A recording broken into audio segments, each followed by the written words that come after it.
Kai pasidarė tylu, nusprendžiau pasinaudoti Slavienos patarimu ir pradėjau judėti link stovyklos vadovės trobelės. Pakeliui prisėdau stovyklos aikštėje ir susimąsčiau, kas man nutiko ir kaip čia atsidūriau. Apsiraminęs pasiklausiau, kaip svirpliai groja. Staiga išgirdau medžių ošimą, pastebėjau, kad ne aš vienas dar nemiegu, ir tai Lena, kuri prisėdusi ant suolelio skaito knygą. Nusprendžiau prieiti arčiau ir pasisveikinti. Iškart nepriejau, nes buvau nedrąsus ir atsargus, bet sukaupęs drąsą priejau. Labas, ką skaitai? Tai ištaręs mergina išsigando. Atsiprašau, nenorėjau tavęs išgąsdinti. Nieko tokio. Mergina nuraudo ir toliau skaitė. Ar gera knyga, nes iš pavadinimo atrodo paslaptinga? Turbūt gera knyga, kad negali atplėšti nuo jos akių, net kai sutemo.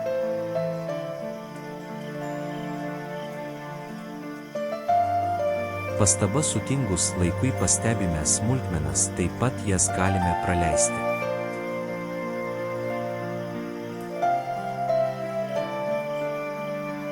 Ačiū už komplimentą. Ar aš tau trukdau? Ne. Ar aš galiu atsisėsti šalia tavęs? Kodėl? Ar nori pasižvalgyti po dangų ir stebėti žvaigždes? Iš rimto kodėl. Mane patraukė dėmesys Lenos ir negalėjau atgręžti akių nuo jos. Bet ir kaip sakė, galima pasižiūrėti į žvaigždes.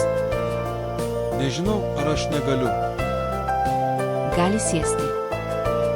Aš galiu išeiti, jei trukdau. Viskas gerai, man netrukdai. Staiga prisiminiau Ulianą, kuri iš šito pokalbio pasišaipytų. Ar tau patinka stovykloje leisti laiką? Taip. Ir nusišypsojo truputį dėl klausimo. Man turbūt čia patinka irgi, net kokia graži naktis. Taip. Ji apsižvalgė aplinkui ir suprato, kiek dabar laiko.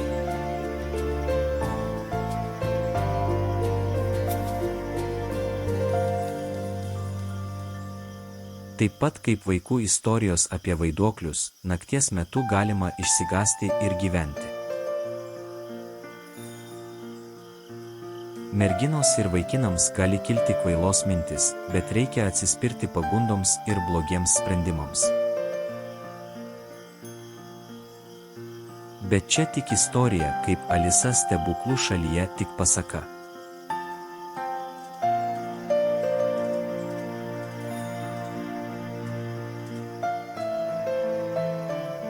Jau vėlu, turiu eiti labanakt. Labos nakties. Staiga pradėjau žiūrėti į žvaigždes ir susimąsčiau apie kosmosą. Visata net negalėjau atplėšti akių nuo žvaigždžių.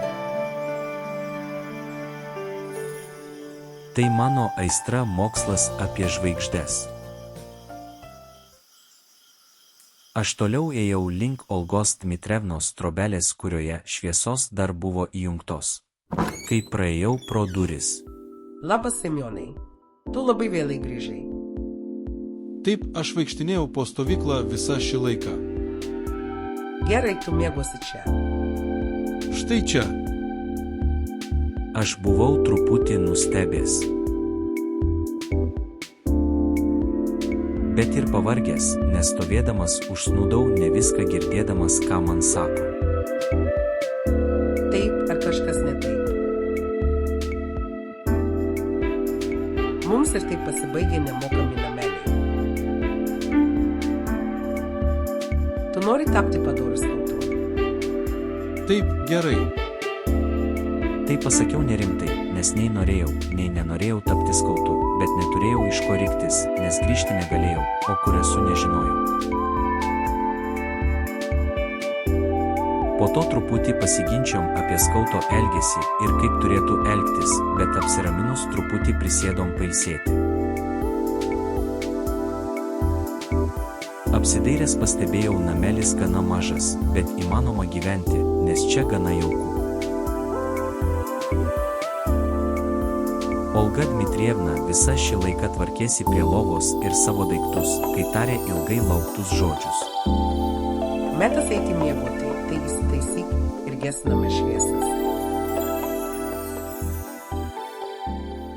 Kai užgeso šviesos, padėjau galvą ant pagalvės ir nepajutau, kaip užmigau.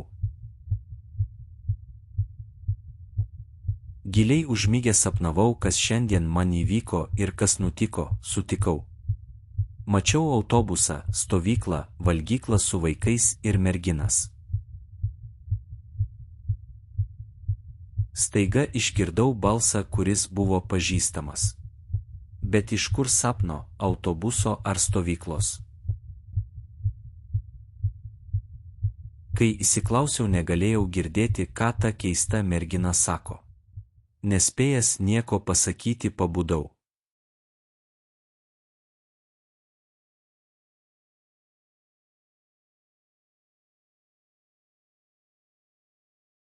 Prieš pabundant jausmas buvo lyg sapne, mane įtraukė juodoji skylė ir išspjovė.